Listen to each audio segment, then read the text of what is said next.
Zee 24 तास एक पाऊल पुढे।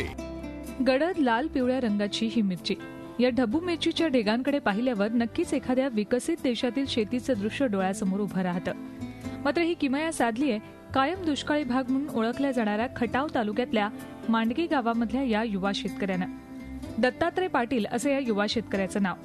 सध्या दर दिवसाला दत्तात्रय यांच्या शेतातून 250 ते 300 किलो ढबू मिरची मुंबईच्या बाजारात निर्यात केली जाते आणि येत्या 3 महिन्यात जवळपास 3 लाखांचं उत्पन्न या ढबू मिरचीच्या माध्यमातून मिळणार असल्याचं दत्तात्रय सांगतात।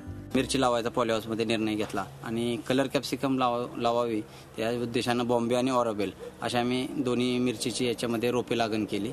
साधारणतः आज या मिरचीला साधारणतः 2 महिने झालेले आहेत। आता मिरची चांगल्या प्रकारे चालू आहे आणि दर एका दिवसात साधारणतः 250 ते 300 किलो कलर कॅप्सिकम निघते आणि सध्या मिरची आम्ही मुंबईच्या बाजारपेठेत पाठवतो। अर्थातच दत्तात्रय यांनी ही किमया साधली ती त्यांच्या कल्पकतेनं आणि त्याला जोड दिली ती कष्टाची। त्यांनी चक्क 1 कोटी लिटरचं शेततळ तयार केलंय।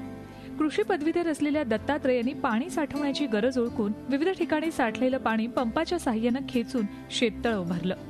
यावर्षी पाऊस झाल्या जे डोंगराचं पाणी सगळं वाहून एका नाल्यामध्ये खाणीमध्ये साठलं जातं नाना बंडिंगमध्ये, तेच पाणी आम्ही ताबडतोब त्या 1 ते 2 दिवसामध्ये पटकन उचलून टाकायचं। अशा पद्धतीने 3 ते 4 छोटे पाऊस झाले आणि त्याच्यामध्ये साठलेलं पाणी 25, 30 तासाचं असं साठवून आम्ही ते 200 ते 250 तासाचं पाणी साठवून घेतलं। त्यामुळे आता साधारणतः टँकची क्षमता 1 ते 1.25 कोटी लिटरची होती, तर आज रोजी त्याच्यामध्ये 70 ते 80 लाख लिटर पाणी अजूनही आहे। कमीत कमी पाण्यात पिकं अधिक कशी चांगली येतील याचंही दत्तात्रय यांनी नियोजन केलंय।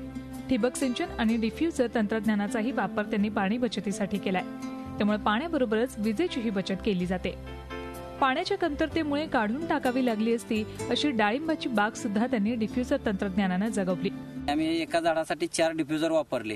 याच्यामुळे पाण्याची साधारणतः ठिबकनं दिलेल्या पाण्याच्या 70 ते 80% बचत होते आणि एका डिफ्युजरला खाली 4 होल आहेत। वरून एक्सटेन्शन ट्यूबमधून आम्ही जे पाणी याच्यामध्ये टाकतो थेंब थेंब पडणारं पाणी 4 होलामधून खाली डायरेक्ट मुळीला मिळते। त्यामुळे याचे इव्हॅपोरेशन लॉसेस 0 आहेत। जे काही येते ते मुळे ह्याच्या खाली येतात। दिलेली PPM मधील खतं आणि दिलेलं थोडंसं पाणी अगदी अर्धा लिटर 1 लिटर हेही या झाडाला मिळतं। दुष्काळी भागातील एका युवा शेतकऱ्यानं त्याच्या कल्पकतेच्या जोरावर आणि कष्टानं केलेली ही उपाययोजना प्रशासनासाठी नक्कीच पथदर्शी ठरेल असंच त्यांनी आपल्या कृतीतून दाखवून दिलंय।